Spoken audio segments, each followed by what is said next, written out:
नमस्कार दोस्तों। आज मैं एक कहानी सुनाती हूँ। ईश्वर पर विश्वास कैसा हो। एक बच्चा था। वो 1 रुपया अपने हाथ में लेकर सारी दुकानों में खोजता फिर रहा था, क्या आपके पास ईश्वर मिलेंगे।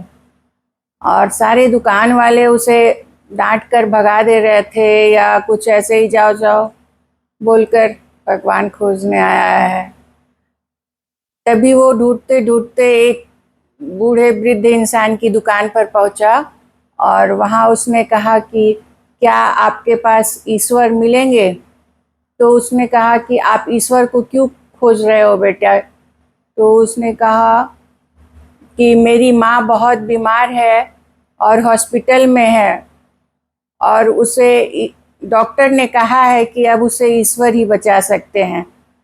और मेरी माँ को छोड़कर मेरे लिए कोई इस दुनिया में नहीं है जो मेरी देखभाल करे। वही मुझे खाना भी खिलाती है। तो मुझे खाना, मम्मी अगर नहीं रहेगी माँ तो कौन खिलाएगा।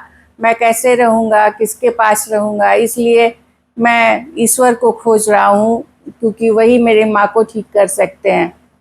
बच्चे की भोली भाली बातों पर दुकानदार वृद्ध व्यक्ति को बहुत दया आई। उसने उससे उसके पास सिर्फ 1 रुपया था। उसने वो रुपया लिया और एक गिलास पानी देते हुए कहा कि लो, इसे माँ को पिला देना, माँ ठीक हो जाएगी।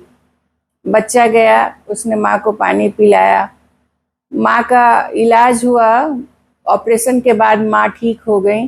जब ठीक होने के बाद उन्होंने डॉक्टर के हाथों से बिल लिया, तो इतना लंबा चौड़ा भारी बिल देखकर वो घबरा गई, क्योंकि उनके पास तो इतने पैसे थे नहीं। तो उन्होंने कहा कि मेरे पास पैसे नहीं है, लेकिन उनको देखते ही डॉक्टर ने कहा आप घबराइए मत, ये बिल किसी वृद्ध व्यक्ति ने जमा कर दिया है और आपके लिए ये चिट्ठी भी छोड़ गए हैं पैसे के साथ। उस चिट्ठी में लिखा था कि आप मुझे धन्यवाद देने के बजाय अपने बेटे को धन्यवाद दीजिए, जो 1 रुपये का सिक्का लेकर भगवान को खोजने निकल गया था।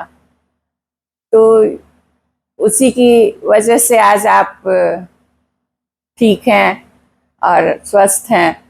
कहने का मतलब ये है कि भगवान करोड़ों रुपए में नहीं मिलते हैं। अगर विश्वास हो तो 1 रुपया भी काफ़ी है, एक फूल और एक लोटा जल भी काफ़ी है, या उन्हें याद करना ही सिर्फ काफ़ी है कि वो दुनिया में हैं और उन्हें आप अपनी सहायता के लिए पुकार रहे हैं।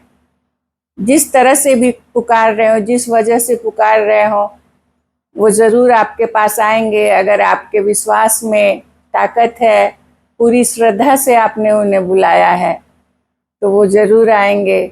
उसके लिए किसी पैसे या बड़े इंसान का होना ज़रूरी नहीं होता है। हाँ, सच्चे दिल का होना ज़रूर ज़रूरी होता है, क्योंकि सच्चे दिल में ही, सच्चे मन में, सच्चे हृदय में ही ईश्वर का वास होता है। और जो भी ईश्वर को सच्चे हृदय से पुकारता है, उसे ईश्वर ज़रूर मिलते हैं। ये कहानी आज इसी चीज़ के लिए हमें प्रेरित करती है। सबों को नमस्कार, आभार, जय गुरु, जय श्री राम। और अगर आपको मेरा वीडियो अच्छा लगे तो लाइक्स करिए और सब्सक्राइब भी करिए, कमेंट भी करिए कि कैसा लगता है आपको। नमस्कार।